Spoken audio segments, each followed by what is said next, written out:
Steve Quayle again. I'm going to get you up in the near future.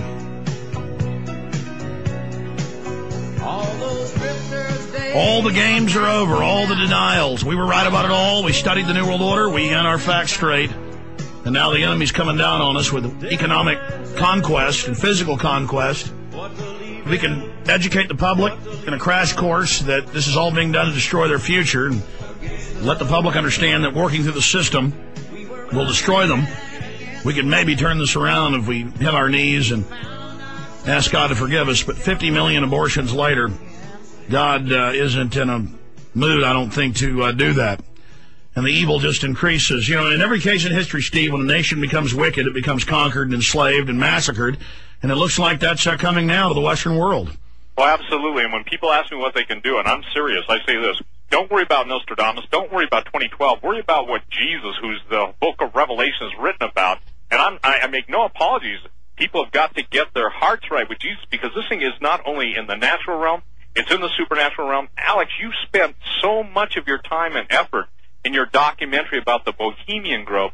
There are guys that are absolutely blood-sacrificing Luciferians who offer live children to, incredibly evil entities, and these are the rulers and leaders of the world. I want to say something about gun control, too. The bottom line is anyone that will take your gun will take your life. Oh, my gosh. People had better... I'm making that statement. Don't get mad at Alex. Oh, no. I just freaked out because I am so conditioned and so ready for our guns to be taken that I forgot they have introduced a bill, the Democrats have, to totally ban guns. And I read the bill last night and couldn't believe it. Kurt Nimmo did a story at Infowars.com, and I hadn't even covered that. I knew I was forgetting to cover something. I mean, Steve, we're being hit so fast here. Right, and I got to say this, and I've said this, and I've been told this. I've been told this by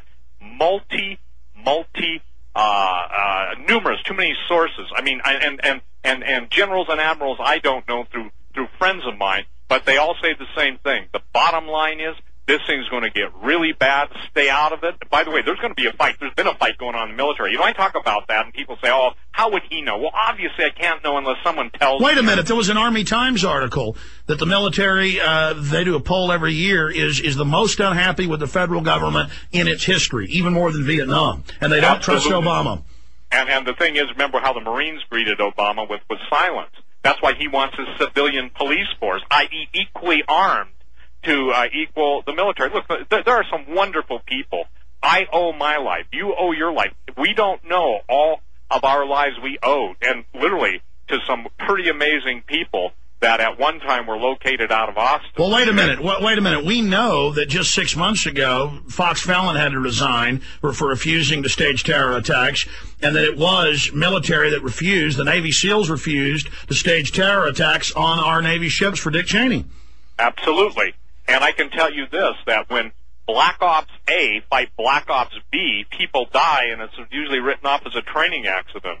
Again, Alex, this is something that I don't think people understand. What makes me, I got to be careful here, what makes me furious is that these men and women are some of the bravest, and they are some of the most absolutely, when I say invisible to the natural eye, they have to fight in secret, they die in secret, and their motto is that we all might live. And I want to say to those men and women, I don't know if they're at Alpha Site or wherever, but God bless you, thank you. There are a whole bunch of intercessors out there praying for the mighty men and women of valor and the entire military that took an oath to defend the Constitution of the United States and are not going to roll over and let the demons and these devils from hell just simply obliterate 200 And that's million. why they're bringing in foreign troops. And remember, it was in the mainstream AP a couple years ago that they're not just hiring foreigners, they're hiring aggravated felons. That means violent, arsonists, rapists. That was in the news, Washington Times and AP.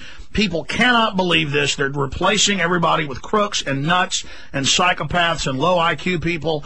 This is such a battle coming up. Folks, find out more about Steve Quayle at stevequayle.com, stevequayle.com, and all the great books and materials and information, and we should support him. I want to get you back up if you'll do it in the next few weeks for 2 hours so we can take phone calls, Steve. Thank you so much for spending time with us. Thanks, Alex. Bye-bye.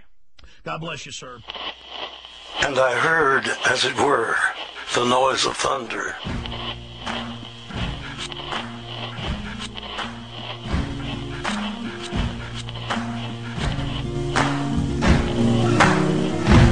You can run on for a long time. Run on for a long time. Run on for a long time. Sooner or later gotta cut you down. Sooner or later gotta cut you down.